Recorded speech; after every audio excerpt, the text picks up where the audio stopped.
Hay un tipo de sacrificio que es la alabanza. La alabanza es un tipo de sacrificio. El que sacrifica alabanza me honrará, dice el salmista. Y en el Brit Hadach, en la carta a los hebreos, dice que debemos sacrificar al Eterno fruto de labios que confiesan su nombre. Gracias, Débora.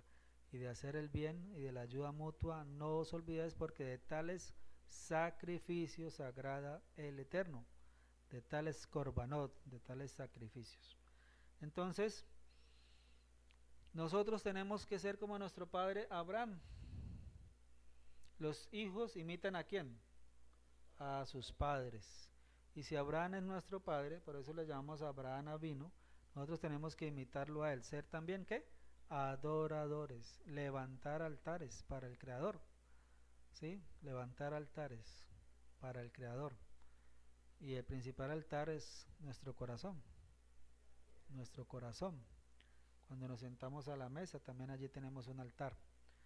Pero entonces vemos que Abraham tenía una comunión muy íntima con el Creador.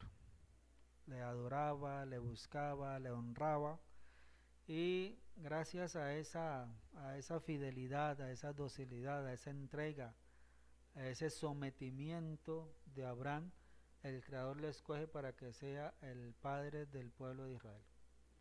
El padre del pueblo de Israel.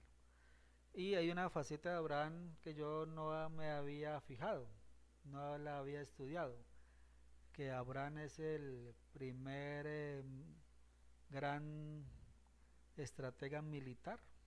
Abraham fue un guerrero. Esa faceta de Abraham casi yo no la había estudiado y quiero que la miremos un poquito en esta paracha.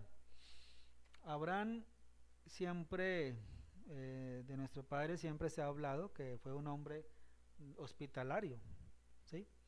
Que hospedaba en su tienda a todo el que iba pasando por allí, que era muy compasivo, que era un hombre muy justo y de una emuná muy grande, y que esa emuná, esa fe obediente, le fue contada por sedaká, por justicia. Pero Abraham fue un guerrero.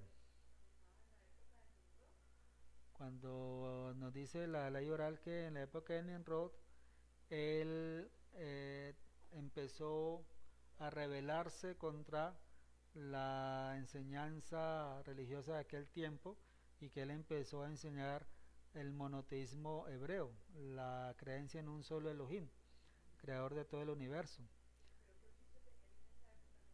En esa época él no tenía un oficio así, pues no. El padre de Abraham, dice la tradición, Terach, fue el primer ministro de Nimrod, pero fue Terach. Y además Terach también tenía como negocio la elaboración y venta de ídolos, cosa que enseña la tradición que Abraham estaba en contra de ese tipo de cosas. La tradición también enseña que Abraham estudió en la yeshiva de Noach y Shem, y que posteriormente estudió en la yeshiva de Shem y Eber. Eso enseña la tradición, que Abraham estudió en esas yeshivot, estudió Torah. Bueno, eso es lo que dice el Midrash, ¿cierto? Pero entonces la otra faceta de Abraham es que él fue un guerrero. Abraham fue un guerrero. ¿Cómo así que Abraham fue un guerrero? Sí, fue un estratega militar. ¿Cómo así? Y que logró vencer un poderoso ejército. Un ejército que conformado por una coalición de 4 reyes. 4 reyes. Abraham logró derrotar a esa coalición de 4 reyes.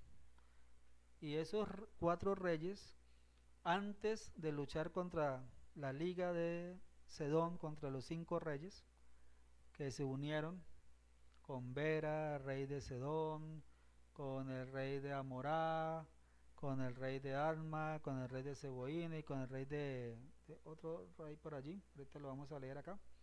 Antes de que esos 4 reyes pelearan contra la confederación de Sedón, ellos primero habían luchado contra los gigantes y los habían vencido. Esos 4 reyes habían luchado contra los refaitas y contra los amín y contra los susim. Todos estos eran raza de gigantes. Y esos 4 reyes habían derrotado a sus gigantes. Luego vinieron y derrotaron a la liga de Sedón, que eran 5 reyes que se habían juntado para luchar contra ellos. Los vence. O sea que ellos vienen de 2 victorias seguidas. Pero a esos victoriosos viene Abraham y los derrota.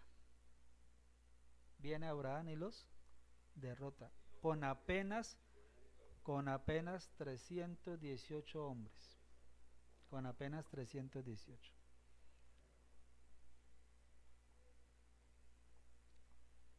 ¿Por qué el Creador le dio la victoria? Porque Abraham era un adorador. Si queremos vencer en la guerra, primero tenemos que doblar rodilla en adoración. Si queremos vencer en la guerra, primero tenemos que doblar rodilla delante del altar del Creador y adorar. Y adorar. Sacrificar, adorar, someternos al Creador para que Él nos dé entonces la victoria sobre nuestros enemigos cuando salimos a la lucha. Y eso es la secuencia que vemos aquí, ¿cierto? Primero fue Abraham es un adorador, y luego pasamos al capítulo 14 y nos dice el capítulo 14, verso 14: oyó Abraham que su pariente estaba prisionero, Lot, su pariente, su sobrino, estaba prisionero, y armó a sus instruidos, los nacidos en su casa, 318, y los siguió hasta Dan, y cayó sobre ellos de noche, él y sus siervos, y los atacó, y los fue siguiendo hasta Jobá, al norte de Damasec, al norte de Damasco, y recobró todos los bienes, y también a Lot, su pariente, y sus bienes, y a las mujeres y demás gente. Los que habían tomado prisionero a Lot constituían una confederación de 4 reyes. Los que habían tomado prisionero a Lot era una confederación de 4 reyes. Kedar-Laomer, rey de Elam, era uno. Tidal, rey de Goyim, era otro. Anrafel, rey de Shinar, dice el Midrash que está en Anrafel es el mismo Nimrod, es el mismo Nimrod. Y Arioch, rey de Elazar.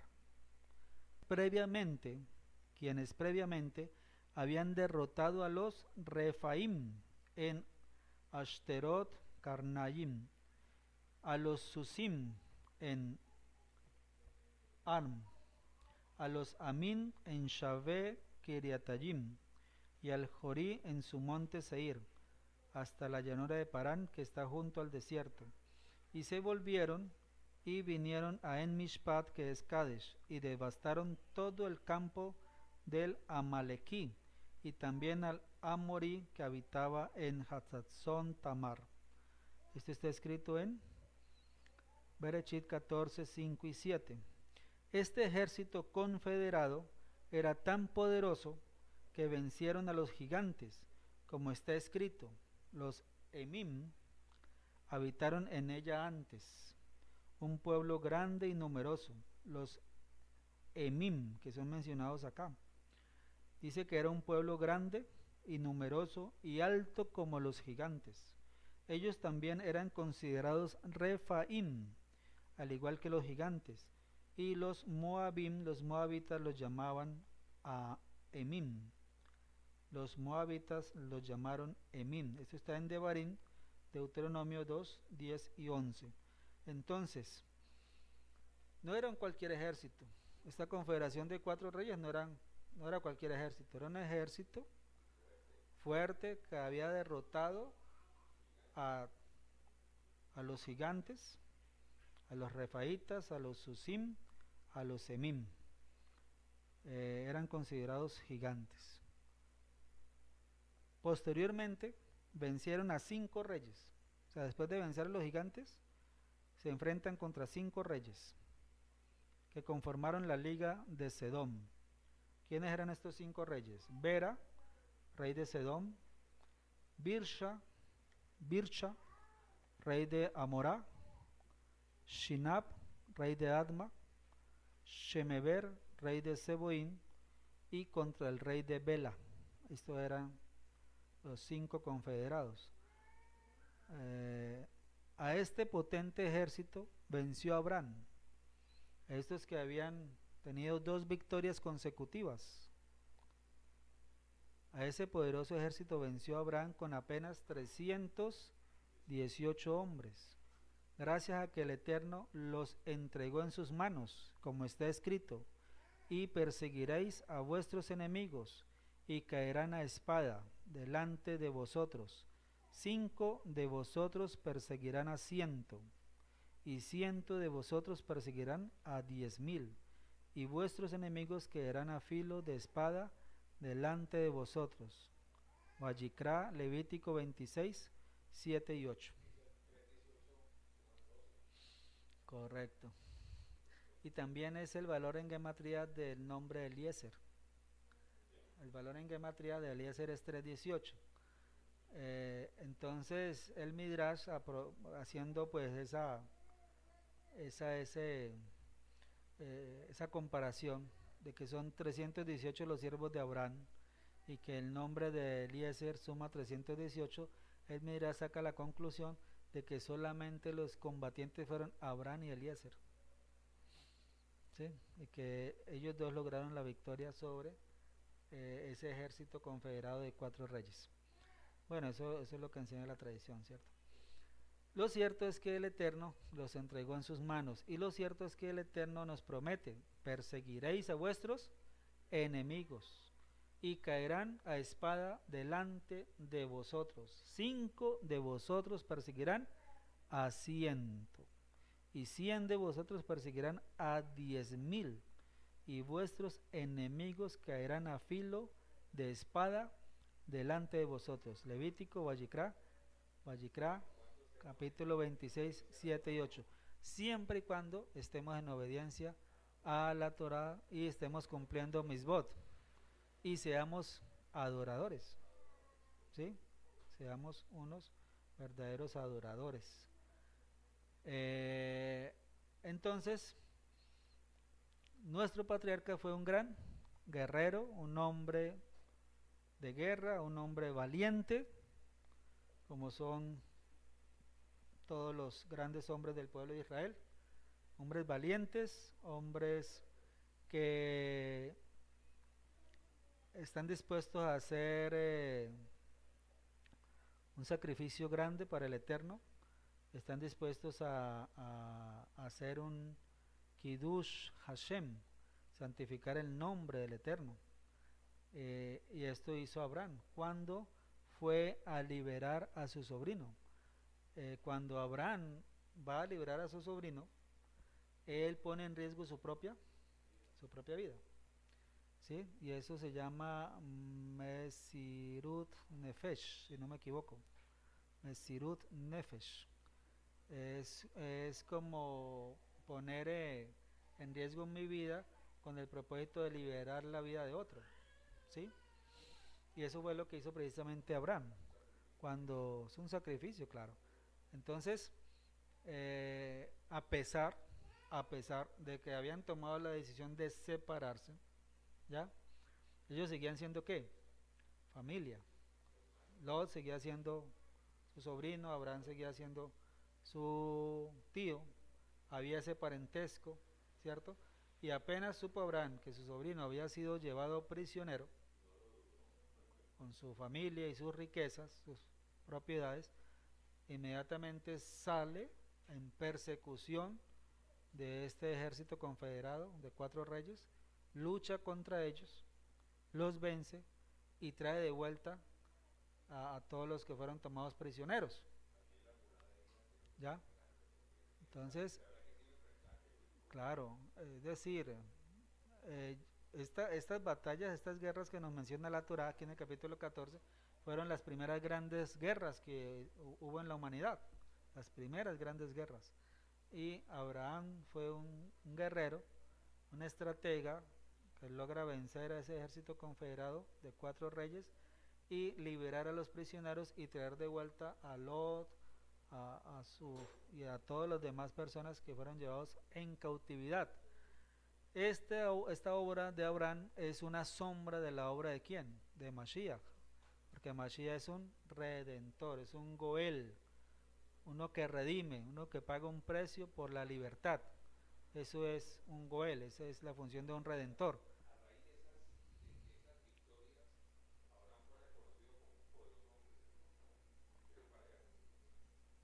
Claro, eso hizo que el nombre de Abraham, una de las promesas del Creador fue que engrandeceré tu nombre. Y esa fue una manera en que el nombre de Abraham fue engrandecido. Es más, enseña la tradición oral que eh, estos, eh, estos pueblos que fueron liberados hicieron una gran tarima para proclamar a Abraham como el rey de ellos. Y Abraham renunció a ese reconocimiento y a ejercer como rey de ellos. Abraham no quiso tomar ese liderazgo. Eso es lo que enseña la tradición oral. Eh, pero vemos en Abraham un hombre que sale a redimir a su pariente.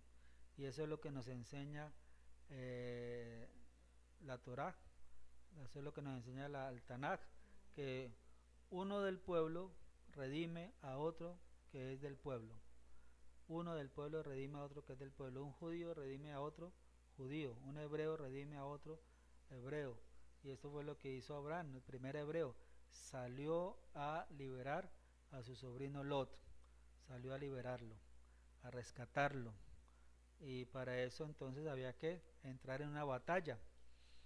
Parece ser que no hubo ningún muerto de esos 318 hombres que acompañaron a Abraham. Eso es una gran bendición del Creador. Lograr una victoria sin ninguna baja. Eso solamente lo hace el Creador, ¿cierto? Sí. El que está en el otro extremo, en la otra ribera. El que, sí, Abraham el hebreo, es decir, cuando nosotros estamos del otro lado, es decir, cuando no seguimos la corriente de la gran mayoría, cuando estamos del otro lado, eso significa ser hebreo, cuando estamos del otro lado, ¿ya?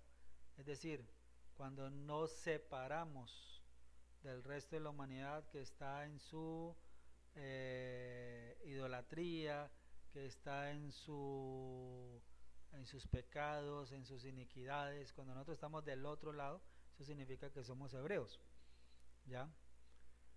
En cierta manera como que estuviéramos en oposición, ¿no? En oposición a al pecado que arrastra el mundo. Estar del otro lado, estar de la otra ribera, en cierta medida eso es lo que también significa. Entonces vemos cómo el Creador le da la victoria a quién, a Abraham, ¿sí? Porque Abraham era un adorador, buscaba hacer la voluntad del Creador, exaltarlo, magnificarlo, loarlo, proclamar en su nombre.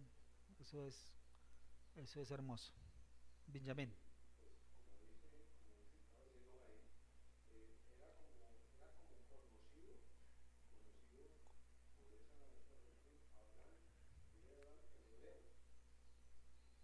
Sí, se era distinguido. Abraham el hebreo.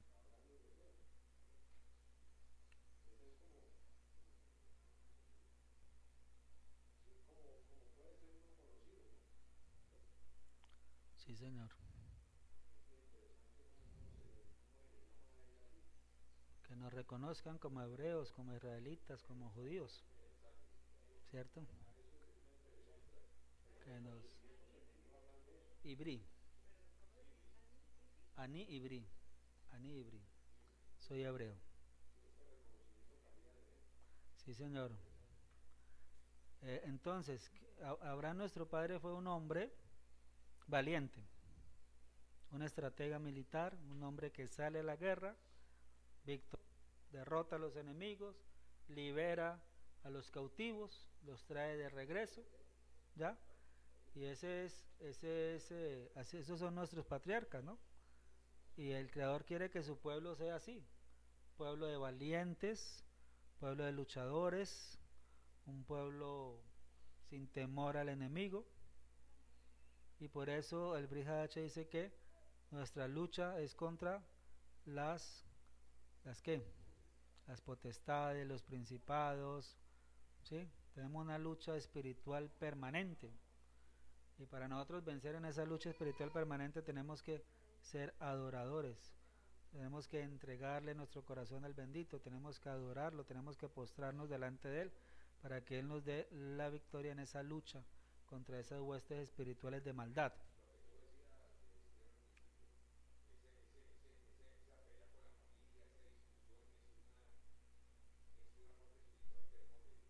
A evitar al máximo. Sí, causa mucho daño, se daña mucho el shalom, se pierde shalom. Y eso es, claro, eso es una obra de las tinieblas, ¿cierto? Que nos quiere afectar nuestra shalom, nuestro gozo, nuestro bienestar espiritual. Bueno, eh, entonces, esta victoria de Abraham, nuestro padre, nos va a enseñar que cuando el pueblo del Creador anda en obediencia, Él lo hace victorioso. No hay nada que pueda vencer al pueblo de Israel. Nadie lo puede vencer. La lucha que tuvo Jacob vino con un malach, con un ángel, demuestra que ni siquiera los mismos ángeles pueden vencer al pueblo de Israel. Ni los mismos ángeles. Demuestra que el pueblo de Israel es un pueblo invencible. Mientras esté sujeto al Creador, es un pueblo invencible. Mientras esté en sumisión, en obediencia al Creador, nadie puede derrotar al pueblo de Israel. Nadie lo puede derrotar, nadie le puede hacer daño. Nadie es nadie. Y esa lucha que tuvo ya con nuestro Padre, con ese malaj, demuestra eso, que ni siquiera las mismas potestades espirituales, ni siquiera los ángeles de los cielos, ni siquiera un ejército celestial puede derrotar al pueblo de Israel. El pueblo de Israel es invencible, la nación es invencible. La condición para que seamos invencibles es que tenemos que estar sometidos a la voluntad del Creador, obedecer al Creador, someternos a su voluntad, cumplir Torah y Misbot, hacerse de acá, que seamos justos, que hagamos buenas obras, que obedezcamos sus preceptos, que andemos en obediencia, que amemos al Creador, que hagamos siempre lo que Él quiere que hagamos. Eso nos hace invencibles. Nadie nos puede derrotar. Nadie nos puede derrotar. O el pueblo de Israel puede ser el ejército más pequeño, pero es victorioso, es invencible, ¿sí? Es invencible, y eso lo demuestra la historia, ¿sí? La historia del pueblo de Israel, la historia de la humanidad demuestra que el pueblo de Israel es un pueblo invencible. Napoleón, cuando encontró la piedra de Rosetta en Egipto, declaró, él dijo, la existencia de Dios está demostrado en la supervivencia del pueblo de Israel. Eso fue lo que reconoció, y esa fue la declaración de Napoleón. ¿Sí? Sí. Si Israel existe es porque hay un Dios, hay un Dios, ¿sí? Porque los demás imperios han desaparecido con el transcurrir de los años, con el pasar del tiempo han desaparecido, y de ellos, ¿quién queda? Israel, ¿sí? De ellos queda Israel. Bueno, pasemos al cuarto tema.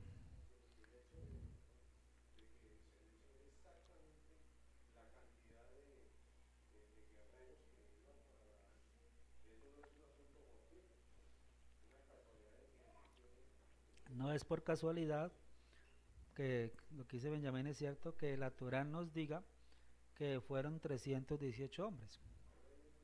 Hay un mensaje, 318, 318. Eso suma 12. Nos habla de las 12 tribus, proféticamente hablando, las 12 tribus de Israel. 318 suma 12. 3 más 1, 4 más 8, 12. Y 12 son las tribus del pueblo de Israel. ¿Ya? Entonces, encontramos en Abraham un hombre victorioso, un hombre guerrero, un hombre luchador, uno que expone su vida para liberar la de su familiar y la de los demás prisioneros. Un Goel, un redentor. Pasemos al capítulo 14, versos 18 al 20. Entonces Malquisedec, rey de Shalem y Cohen de El Elión. Encontramos aquí entonces la primera mención de Malquisedec. Y se nos dice que él era un melech, que era rey. Este hombre era un rey. Y su reinado era Shalem, que significa paz. Shalem. También es la misma palabra para Shalom. Y Cohen era un rey y a la vez era un sacerdote, un ministro, un Cohen de El Elión. Y es la primera vez en la Torá que aparece este nombre del creador, El Elión. Primera vez en la Torá que tenemos un nuevo nombre, un tercer nombre para nuestro creador. El primero de ellos es Elohim, está en el primer verso de la Torá. Bereshit bara Elohim et hashamayim ve'et haaretz. Primer nombre del creador en las escrituras es Elohim. El segundo nombre está en el capítulo 2 de Bereshit y es el tetragrama Yud Hei Bad Hei, es el segundo nombre. Y el tercero es este que encontramos acá en el capítulo 14, El Elión. Y esta palabra El Elión significa Elohim Altísimo. No, eso es un acrónimo de donde se forma Yud Hei Bad Hei. En los tiempos, yo siempre soy el presente, el pasado y el futuro. Yo soy el que soy, yo soy el que seré. Entonces dice que Malquisedec, rey de Shalem y Cohen del Elión, sacó lehem, sacó alimento y vino, y le bendijo, diciendo: bendito sea Abraham de El Elión, dueño de los cielos y de la tierra, y bendito sea El Elión que entregó tus enemigos en tu mano y le dio a Abraham los diezmos de todo. Vamos a hablar un poquito de este tercer nombre del creador, de El Elión. El Elión. Este nombre del creador aparece por primera vez en este pasuk y significa Elohim supremo, Elohim altísimo, Elohim excelso. Elohim supremo, Elohim altísimo, Elohim excelso, El Elión, el más alto, el más elevado, el altísimo, el excelso. Y vamos a leer algunos pesukim, algunos versos del Tanaj, donde aparece este nombre del creador. Está escrito: y tronó desde los cielos el eterno Yahweh, y tronó desde los cielos Yahweh, y el Altísimo dio su voz. Tronó desde los cielos Yahweh, y el Altísimo dio su voz. Shmuel Bet, segundo libro de Samuel 22:14. En el Sefer Teilín está escrito: alabaré a Yahweh conforme a su justicia, y cantaré al nombre de Yahweh el Altísimo, y cantaré a nombre de Yahweh el Elión. Salmo 7:17. También está escrito: por cuanto el rey confía en Yahweh y en la bondad del Altísimo, no será conmovido. Salmo 21:7. También está escrito: pueblos todos, batid las manos, aclamad a Elohim con voz de júbilo, porque Yahweh es altísimo, porque Yahweh el Altísimo es temible, Rey grande sobre toda la tierra. Salmo 47, 1 y 2. Está escrito: y se acordaban de que Elohim era su refugio, y el Elohim Altísimo su Redentor. Su Redentor. Salmo 78, 35. Está escrito: Él me clamará, mi Padre eres tú, mi Elohim, y la roca de mi salvación. Yo también le pondré por primogénito, el más excelso de los reyes de la tierra. ¿Y quieren que les diga una cosa? En hebreo la palabra excelso, ¿saben cuál es? Elión.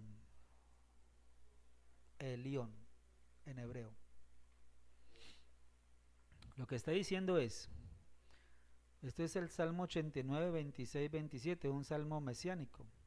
Él me clamará, el Mashiach me clamará, mi Padre eres tú. Mashiach dirá, mi Padre eres tú, refiriéndose al Creador. Mi Padre eres tú, mi Elohim, mi poderoso, y la roca de mi salvación. Yo también le pondré por primogénito. El Creador dice, a Mashiach yo le pondré por primogénito, el Elión de los reyes de la tierra. El Elión de los reyes de la tierra. Y se ha traducido como el más excelso de los reyes de la tierra. Salmo 89, 26 y 27. Mashiach es Elión. Mashiach es Elión, el más elevado de los reyes de la tierra. Ahora hablemos un poquito de Malquisedec. Malquisedec. De Malquisedec está escrito en el Brit Hadacha,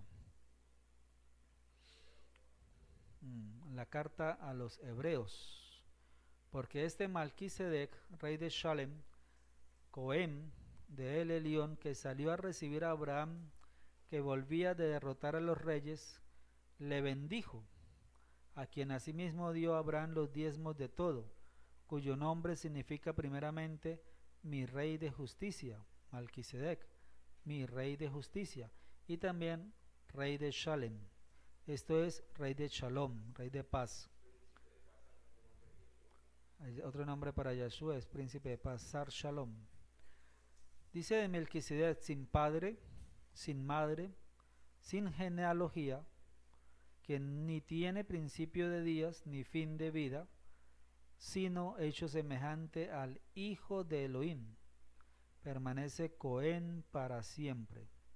Considerad pues cuán grande era este, a quien aún Abraham el patriarca dio diezmos del botín. Ciertamente los que entre los hijos de Leví reciben el sacerdocio tienen mandato de tomar del pueblo los diezmos según la Torá, es decir, de sus hermanos, aunque éstos también hayan salido de los lomos de Abraham. Pero aquel cuya genealogía no es contada, de entre ellos tomó de Abraham los diezmos, y bendijo al que tenía las promesas, y sin discusión alguna el menor es bendecido por el mayor.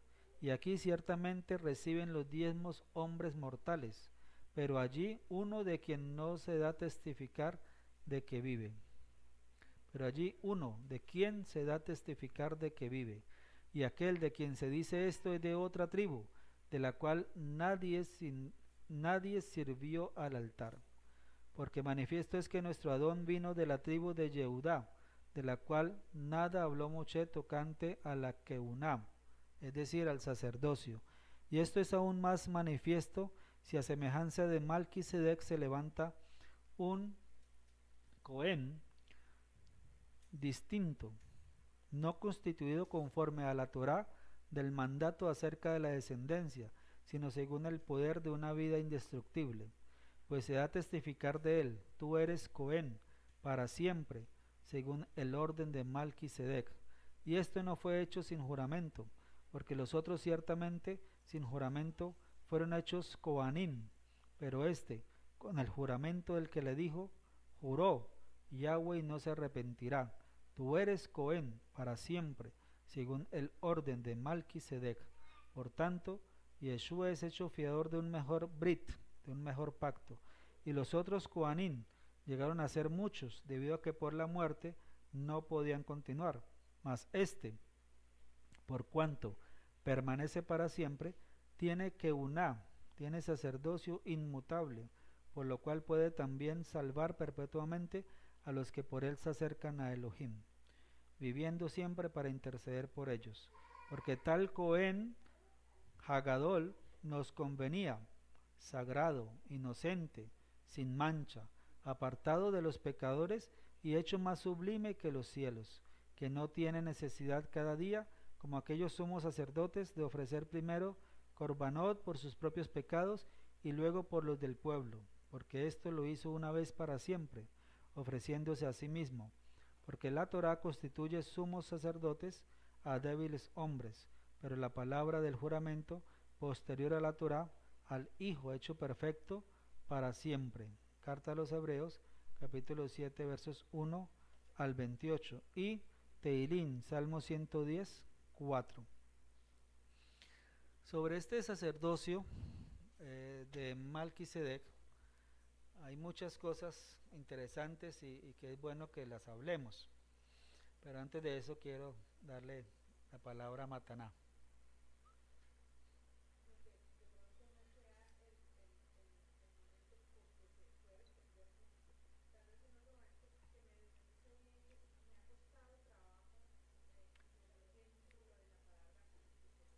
Ya, correcto.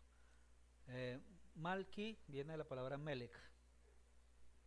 Melech. Por eso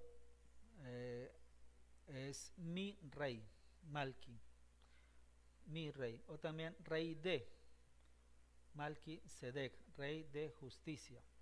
Esa yud al final significa que él es rey de algo, un rey de algo. En este caso es de Sedek, de justicia. Malki Sedek, rey de justicia. O también se podemos leer como mi rey justo, mi rey justo. Malki, mi rey justo.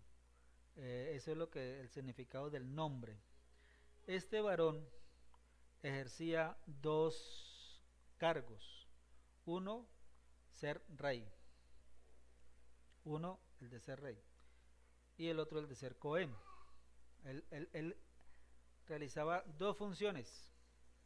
Era la principal autoridad, era el monarca de Shalem, ciudad que después se va a llamar Jerusalén, ¿sí? La misma ciudad, esa ciudad donde él es rey, es la que más tarde se va a conocer como Jerusalén. Entonces él es el rey de Shalem, rey de paz, pero a la vez oficiaba como sacerdote, como ministro. Era el sacerdote, era Cohen Hagadol, era rey, era sacerdote. Y correcto, correcto, sí señor. Y él entonces combina, hace dos roles, cumple con dos roles: ser el rey de una ciudad-estado y ser el Cohen de el Elión, de el Elohim Supremo. Entonces, ese personaje tiene relación con Mashiach. Pero no solamente con Mashiach, tiene relación contigo, conmigo y con todos los hijos del pueblo de Israel. Porque todos estamos llamados a cumplir los mismos dos roles. Todos estamos llamados a ser reyes o reinas, en el caso de ustedes, y Kohanim, y ministros o ministras del altar. Eso es lo que somos, ustedes, cada uno de ustedes y yo también, porque el Creador así lo ha querido, y ahorita lo vamos a leer. Entonces, tenemos que identificarnos con Malquisedec, identificarnos con él, porque nosotros también estamos llamados a obrar esos dos ministerios. ¿Ya? 1, 2. Este varón salió a recibir a Abraham después de que él viene de derrotar esa confederación de 4 reyes. Él viene de derrotarlos y el primero que le sale al encuentro es el rey de Sodoma. ¿Ya? Sale a recibirlo. Y luego el segundo que sale a su encuentro es Malquisedec. ¿Ya? Es Malquisedec. Y Malquisedec sale a recibirlo con lejem, jalá y con vino. ¿Ya? Jalá y vino. Este jalá nos viene a hablar de un tipo de corbán. Un tipo de corbán. El corbán que consiste en ofrendar sémola de trigo. ¿Sí? Ese es como se llama sí, la hojaldra, pero ese trigo más excelso, ¿sí? Ese es un tipo de corbán vegetal. Y el vino, ¿de qué nos habla? De las oblaciones, cuando el vino es derramado sobre los sacrificios. Aparte, sí señor. Entonces allá hay un simbolismo de dos tipos de corbanot, de dos cosas que intervienen en las ofrendas, ¿sí? La ofrenda de lo más selecto del trigo y de las libaciones con vino. Después de que lo recibe, entonces procede a bendecirlo, ¿ya? Y bendice primeramente a Abraham y luego bendice al Elión. Y después entonces Abraham le entrega el maaser, el diezmo de todo, de ese botín. Porque cuando tú redimes, cuando tú libertas a unos prisioneros, esos prisioneros pasan a ser propiedad tuya, te pertenecen por derecho propio. Y todo lo que sea de ellos te pertenece también. Entonces, como eso le pertenecía a Abraham, él dispuso tomar el diezmo de ese botín y entregárselo a este Cohem, Malquisedec. Después de que le entrega el diezmo de todo, entonces interviene el rey de Sedom. Y es cuando le pide a él, dame las almas o dame las personas y quédate tú con el resto de los bienes. Entonces cuando Abraham le dice, yo no me voy a quedar con ninguno de esos bienes, aunque me pertenecen por derecho propio, y todas estas personas me pertenecen por derecho propio, yo te las regreso a ti, tanto los bienes como las personas, para que tú no vayas a decir, yo enriquecí a Abraham, porque el que me enriqueció a mí, ¿quién fue? El Eterno, y usted no puede venir a suplantar al Creador, ni puede venir a quitarle la caboda al Creador, ¿sí? No puede hacer eso. Entonces, para que no diga, yo enriquecí a Abraham, y le quite lo que es del Creador y la caboda del Creador, entonces toma lo tuyo, ni una correa del calzado, ni un hilo, me voy a quedar con ellos, solamente la parte que comieron los varones que me acompañaron en esto, eso es de ellos por derecho propio. Pero cuando dice que ni un hilo ni una correa del calzado, está aludiendo, ¿cierto?, de que cuando Abraham rechazó eso, al pueblo el Creador le dio el mérito de llevar hilos, los tzitzit, que nos van a recordar la obediencia a los preceptos, los tzitziot, ¿sí? Por eso llevamos tzitziot, ¿ya?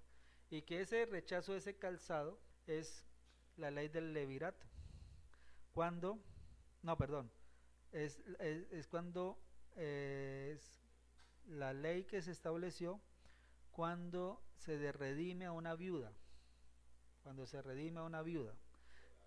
Entonces, cuando esa persona que tiene el derecho de redimir a esa viuda, de tomarla por esposa, rechaza ese derecho, entonces se habla de la ley del descalzo, ¿sí? Entonces había que quitarle el zapato y decirle que renunciaba a ese derecho.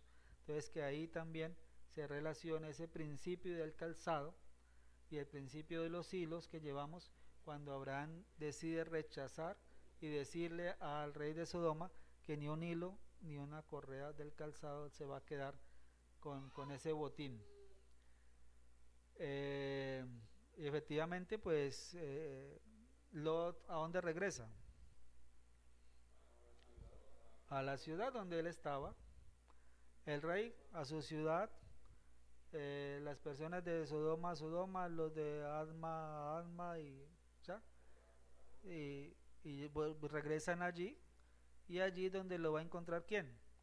Los mensajeros del Creador, que lo sacan de allí antes de la destrucción. Entonces él vuelve otra vez a la ciudad donde fue tomado prisionero, lo regresa otra vez allá. Claro, porque que le dé las personas y que se quede con los bienes. Es el mismo. Y con esa persona, el creador obró un milagro, con ese rey. Porque la Torah nos dice que él, el rey de Sodoma y el rey de Gomorra, caen en unos pozos de asfalto y que los dos otros huyen a los montes. Y después dice que el rey de Sodoma salió a recibir a Abraham. Es decir, que el Creador le hizo un milagro con el rey de Sodoma, de que él saliera vivo de ese pozo de asfalto para salir a recibir a Abraham. Hizo un milagro, ¿ya? La tradición enseña que ese milagro que el Creador hizo para demostrar que efectivamente fue un milagro del Creador que Abraham saliera vivo del horno donde fue echado por orden de Nimrod. Entonces, que para que para que la gente comprobara que efectivamente el Creador sí puede sacar vivos a las personas, ya sea de un horno de fuego o de un pozo de asfalto. Eso es lo que dice la tradición. Entonces, ¿qué más podemos decir de Melquisedec? Antes, primero, en la Torá, primera vez que se menciona un Cohen, primera vez que se menciona un Cohen, ¿cierto? Y ese Cohen es Melquisedec. Entonces, se nos habla de un sacerdocio, del primer tipo de sacerdocio que menciona la Torá, es el sacerdocio de Melquisedec. En Shemot, muchos años después, se menciona el sacerdocio levítico por Aarón, pero muchos años después, antes de que se estableciera el sacerdocio por Aarón o el sacerdocio levítico, se menciona del sacerdocio de Melquisedec. Bueno, vamos a hablar de esos dos sacerdocios, ¿cierto? El sacerdocio de Melquisedec precede al sacerdocio levítico. 1, 2. El sacerdocio de Melquisedec se lleva a cabo sin necesidad de Mishkan, ni de templo, ¿ya? Ese sacerdocio se ejerce, se ministra en ausencia de un Mishkan. El levítico está ligado al Mishkan, está ligado al templo. Entonces el levítico ministra siempre y cuando esté en pie el templo, siempre y cuando esté en pie el Mishkan, están los Kohanim de descendencia de Aarón ministrando. Se destruye el templo, quedan ellos cesantes. Ellos quedan cesantes. Se reconstruye el templo, vuelve a reactivarse ese sacerdocio levítico. Hoy día no tenemos templo, fue destruido en el año 70, por lo tanto, ese ministerio sacerdotal levítico ha quedado cesante. ¿Se vuelve a reactivar cuándo? Cuando Mashiach construya el tercer templo.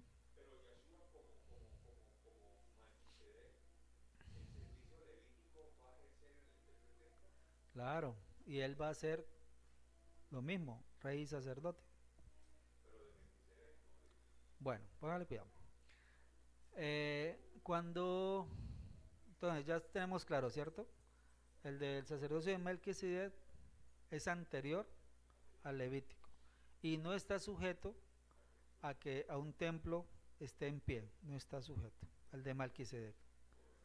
Sí, y seguramente, bueno, a sacrificios como tales, ¿ya?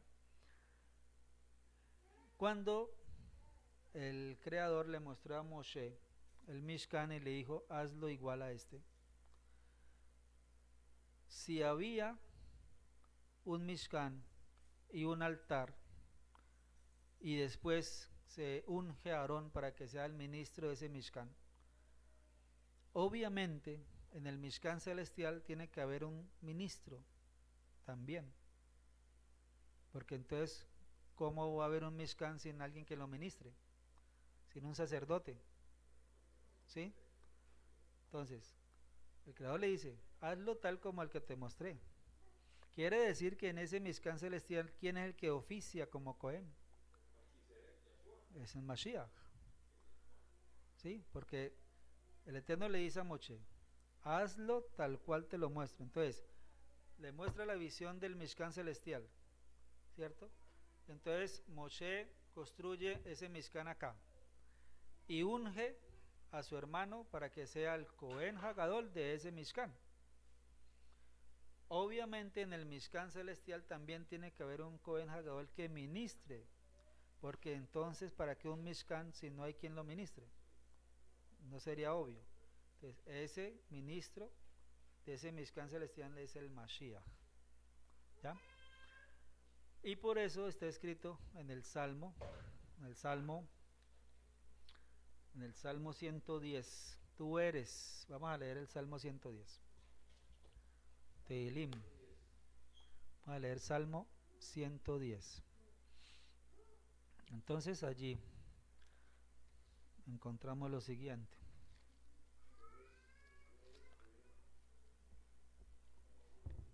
El Eterno dijo a mi Adón, siéntate a mi diestra, hasta que ponga a tus enemigos por estrado de tus pies.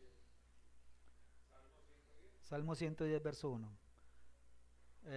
Permítame, Ismael, lo leemos en hebreo. Si tú quieres leerlo en hebreo, por favor. El verso 1. Yahweh, Ayomer Yahweh, ¿cómo empieza? En hebreo. Ajá.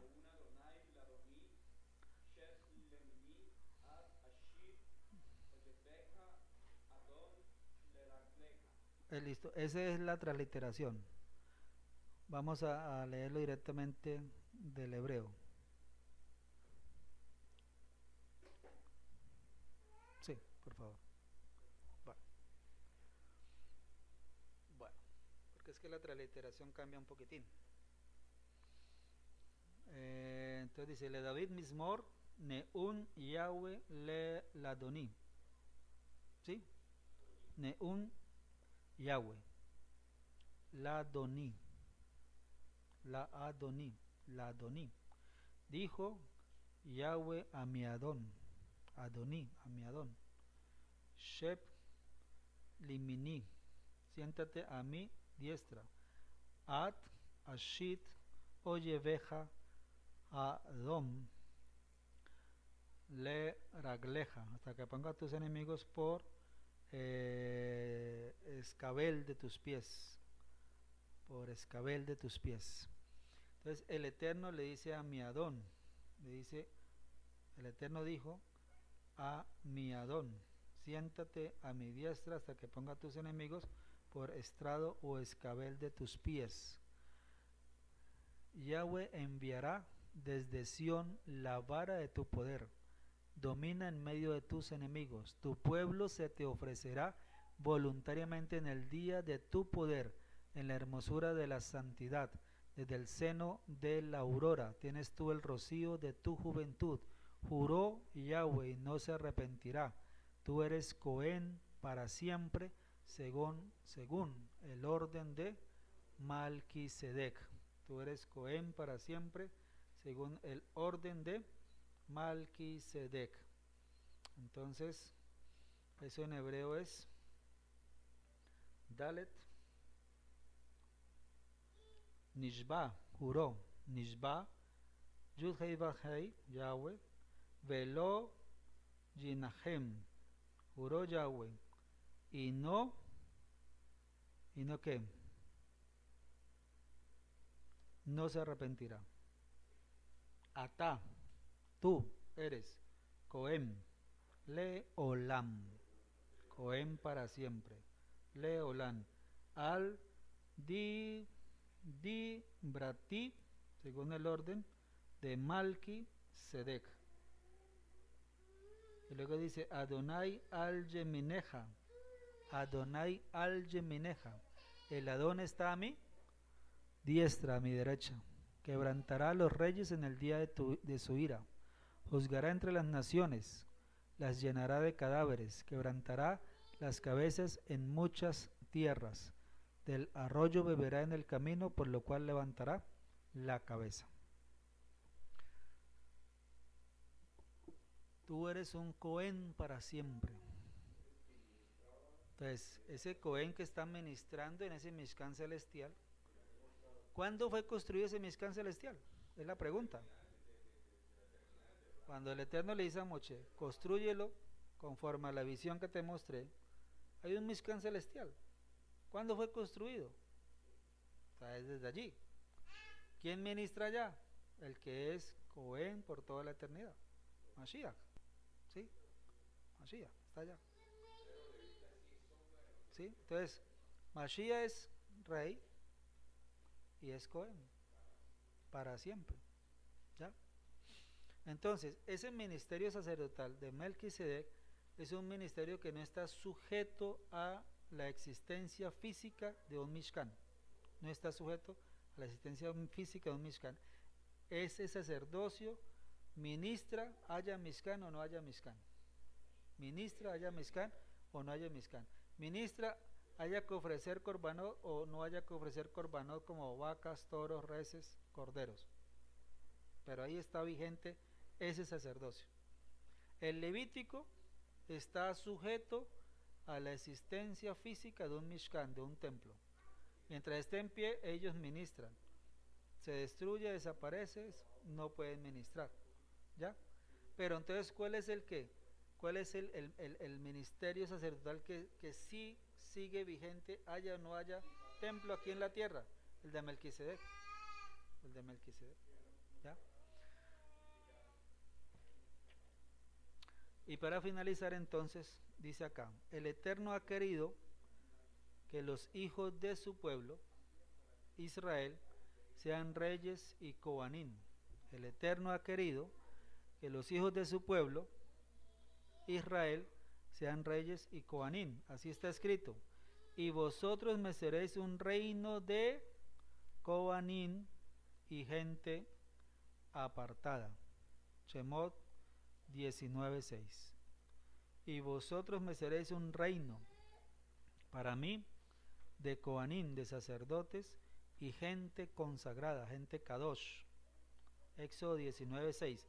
También está escrito, y nos hizo reyes y coanim para Elohim su Padre. A él sea gloria e imperio por los siglos de los siglos. Amén. Jasón, Revelación 1:6. Como coanim estamos llamados a ofrecer sacrificios. Como coanim estamos llamados a ofrecer sacrificios. Salmo 50, verso 14, vamos a leer. Salmo Teilá Nun, Salmo 50, verso 14. Sacrifica a Elohim. ¿Qué cosa? ¿Qué sacrificamos a Elohim? Sacrifica a Elohim alabanza y paga tus votos al Altísimo. En hebreo, paga tus votos ¿a quién? Al Elión. Muy bien. Amén. El que sacrifica alabanza me honrará. El que sacrifica la alabanza me honrará. Y el que ordenare su camino le mostraré la salvación de Elohim. Y al que ordenare su camino le mostraré la salvación de Elohim. Entonces la alabanza es un tipo de sacrificio. Sacrifica a Elohim alabanza y paga tus votos al Altísimo.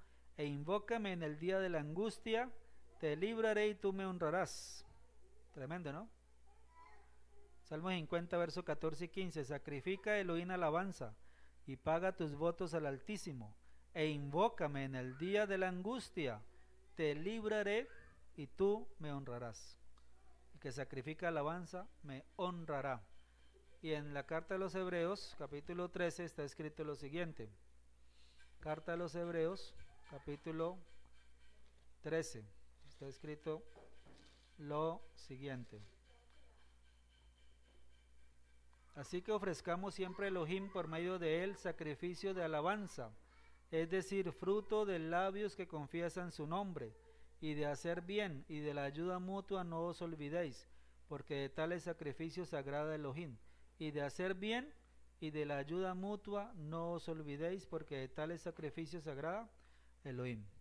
Entonces, como Coanim, porque él nos hizo reyes y sacerdotes, reyes y Coanim, Malachim ve Coanim, nosotros tenemos que portarnos como reyes, ¿sí? Comportarnos como reyes, porque él nos hizo reyes, y tenemos que ministrar como Coanim, porque él también nos hizo Coanim, ministros del altar, sus ministros. Entonces tenemos que cumplir ese doble rol de ser reyes y de ser ministros del altar, de ser Coanim. Así como nuestro Mashiach es Rey y Cohen, y así como este Melquisedec, una sombra de Mashiach, también era rey, también era Cohen. Entonces, ¿qué hacen los Coanim? Sacrifican korbanot, ofrecen sacrificios, elevan tefilot, sacrifican alabanza, interceden unos por otros y están en una permanente adoración. Recuerden que David Hamelech distribuyó a los levitas en grupos de 24 para que estuvieran cantándole todo el tiempo al Creador, entonando alabanza todo el tiempo al Creador. Entonces, si somos Coanim, tenemos que estar ¿qué?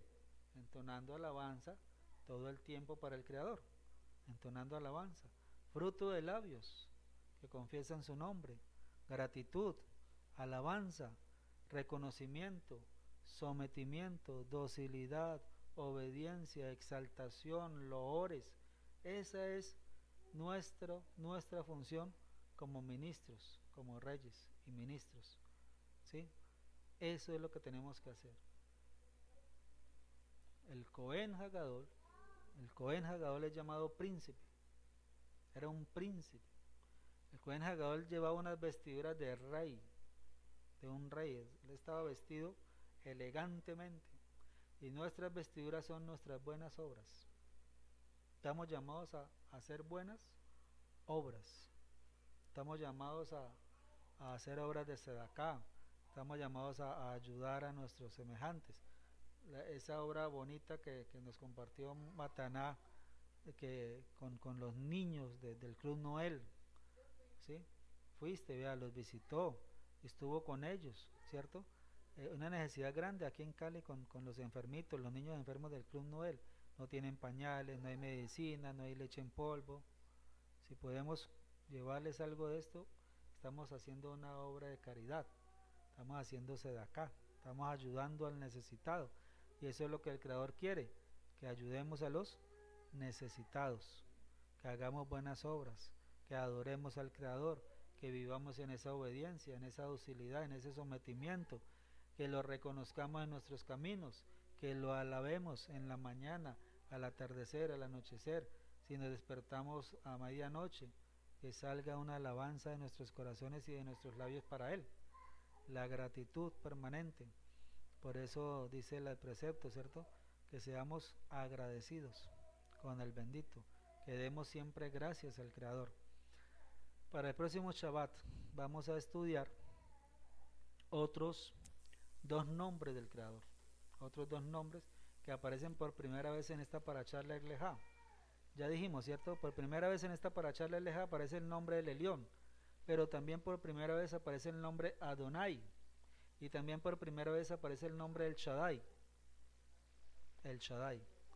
¿sí? Entonces ya son 6 nombres del Creador: Elohim, Yud-Hei-Bad-Hei, tetragrama, el Elión, Adonai y el Shaddai. El Shaddai. El Creador nos ayude para que Él nos enseñe su significado de estos nombres. Y sigamos orando, sigamos intercediendo por nuestros enfermos y por todo el pueblo de Israel. El Padre nos bendiga grandemente. Amén.